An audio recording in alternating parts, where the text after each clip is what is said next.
forward through international diplomacy and pressure. 3 times he was knocked back. And the last time the chairman of the SNP, David Wolf, I think his name was, told him it was a waste of time. And the then legal counsel, constitutional lawyer for the SNP, Neil McCormack, God bless him because he was a friend and a dear man, but boy was he wrong. He told John Wolf, John McGill, look, if this could be done, I'd have done it. So it was just now pointless. At which point, John McGill was about to give up. But he ran it past a lawyer, a firebrand of a man called WILLIE McCRAE.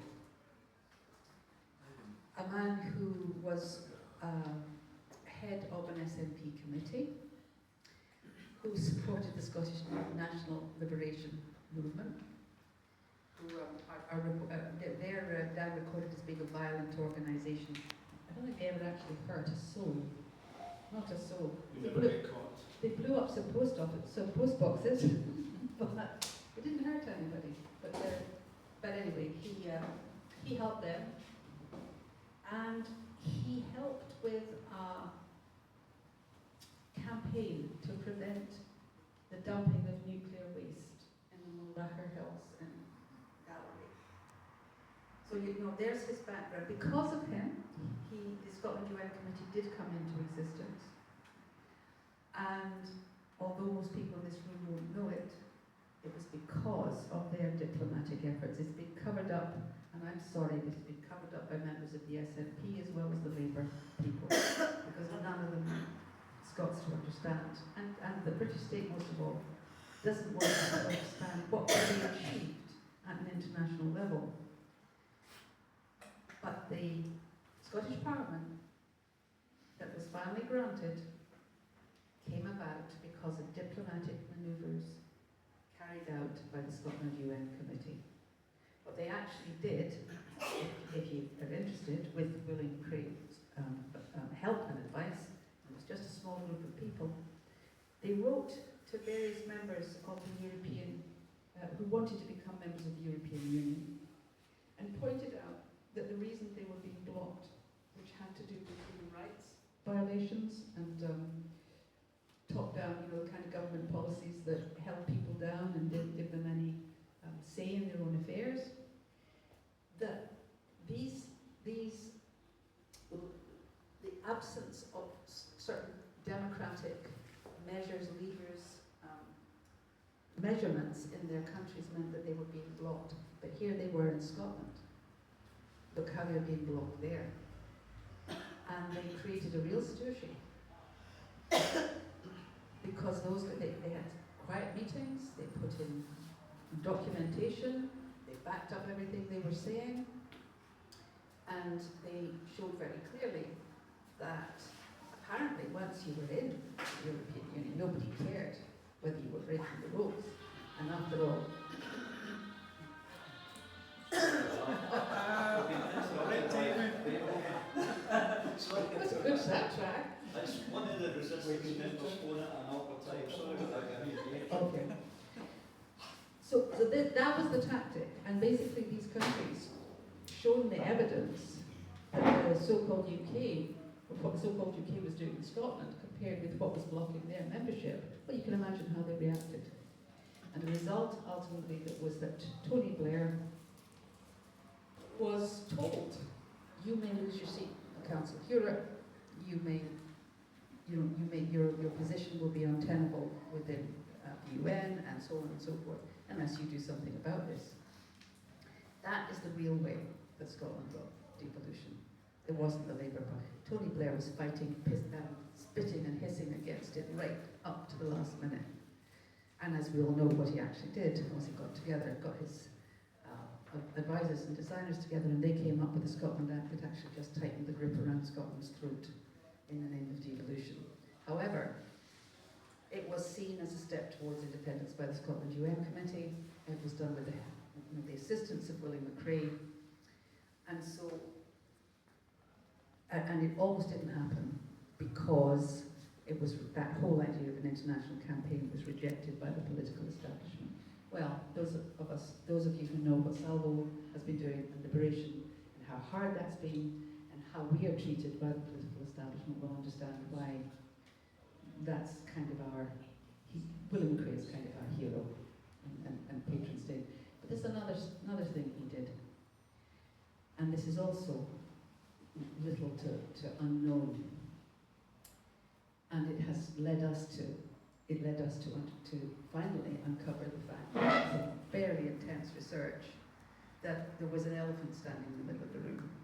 That's what's so odd about it. You know, you uncover it, you dig, and then you go, oh, that's what I've been looking at all this time. Right there, right in front of you. Here's why I think, and this is why everybody's got their theory about why he was killed. Here's my theory. He and John Gill fought this dumping of nuclear material in the Galloway Hills. They won. And they were up against the Ministry of Defence and the International Atomic Energy Authority. And this is at the time of Thatcher. So it kind of beggars belief how a small campaign run for the local residents who were up in arms about this, of course, could possibly have defeated the Thatcher government, the Department of Defence, and the Atomic Energy Authority.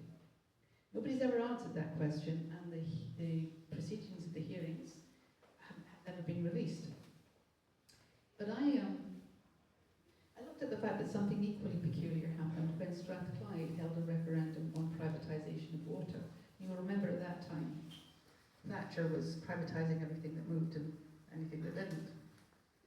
They held the Strathclyde Authority, which was subsequently broken up in reprisal for having done this, held a local referendum on privatising the water. Legal.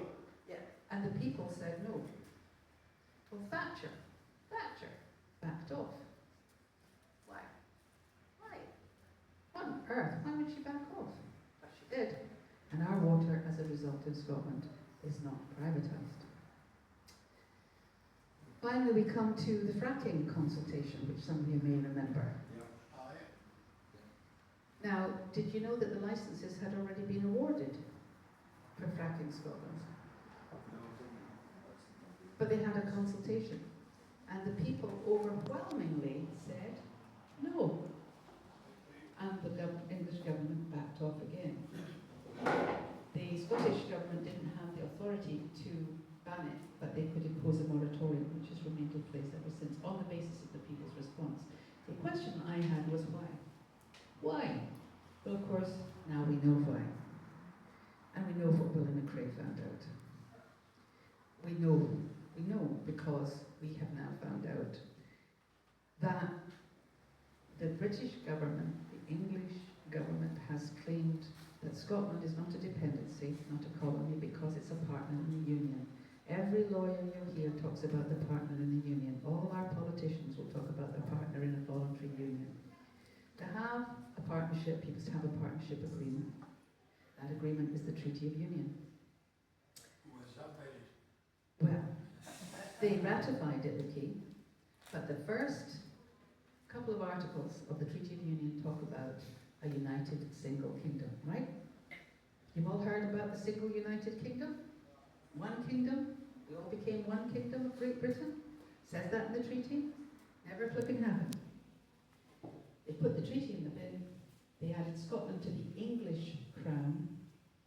That was when, and that became clear only in 1714 when George I, the first English monarch to come to the throne since the Treaty of Union under Anne in 1707, added Scotland to the English coronation oath, keeping the English crown exactly what it had been from 1066. And then all of the institutions of England continued, including its parliament. You know that a crown produces a kingdom. A kingdom is the territorial jurisdiction of a crown. So for one kingdom to come into existence, they needed one crown. But you see, the English didn't like the idea of losing their crown. That's the one, by the way, that puts out that command, serve and obey. That's the one with the tree with the people who matter at the top and the rubbish at the bottom, and that's you and me. That's the English system, and the Crown represents that whole system. Scotland is very different. They didn't want to lose their crown. They wanted to control Scotland under English law. They wanted to make Scotland belong to England. So they didn't implement the treaty, like so many other treaties they entered into with other peoples around the world. They shoved it in the bin and made it a possession of the English crown. Big mistake, at least it is today, because that means that Scotland's crown still exists. It doesn't need a monarch. Does anybody know why we don't need a monarch for the crown to continue? You have a convention route. If you didn't have the monarch available, you could stand it as the old days. That's not what. That's right, but that's not the reason. Because we're sovereign. And that means People, we are they are the. Well done. Round of applause.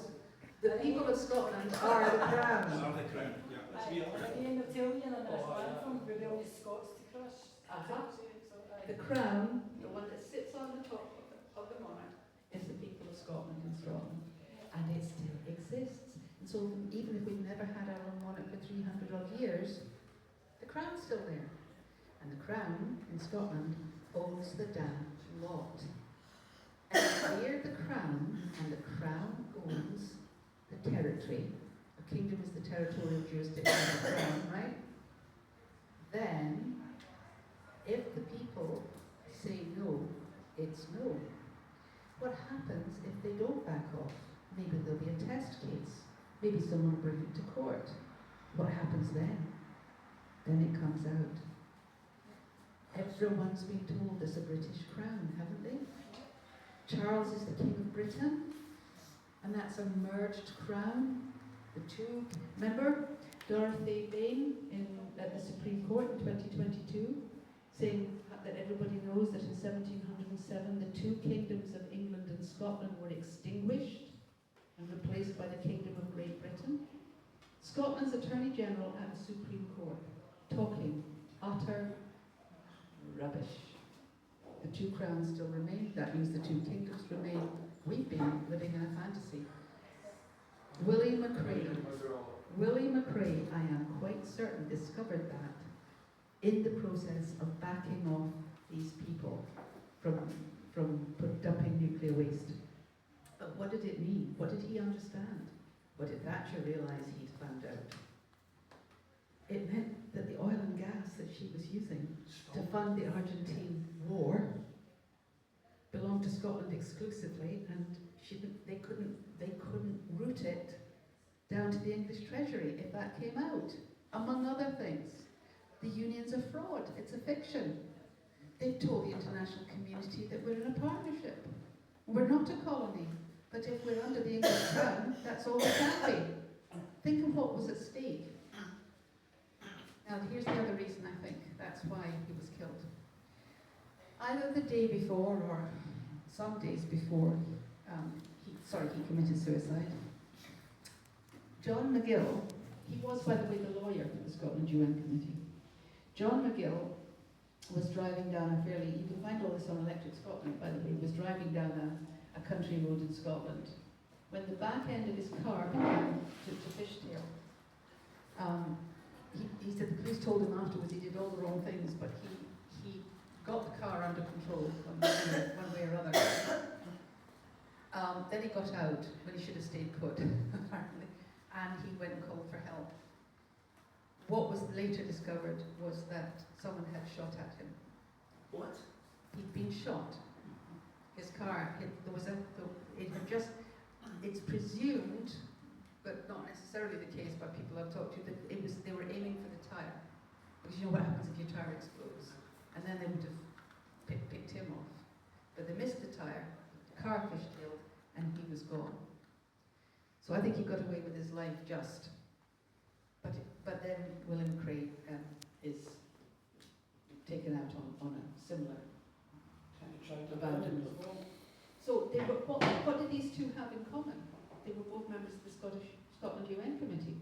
They were both involved in stopping the dumping of nuclear waste. First of all in the Galloway John McGill records that the conversation he had with Willie McCRAE was, he said, we've got the buggers, they're planning to bury this stuff where the sand never dries. And that's Applecross. So they were planning to put this stuff where there was a Navy base to look after it and blah, blah, blah. And he thought he had the way of stopping them. Well, funny thing, it's him and John McGill. Then, well, John McGill is shot at, of course he commits suicide. I think that's why they were killed. And it's taken 40 years for another Scotland UN committee, as it were, because that's what we're doing, to pick up the trail, go forward, and finish what he was killed for starting. The proof that there is no United Kingdom and that the territorial assets of Scotland have never belonged to anyone except you, the people of Scotland. And I promised the founding members of Salvo that the day was going to come pretty quick where we would go to where he's buried in Falkirk and tell him he can rest now because the job's finished. Because I've had this feeling all along that the reason we found out what we found out as fast as we have and moved is because of this guy's spirit. Now, it may be a fanciful idea, so just my own personal feeling, but one of these days, people will know just what this man really did.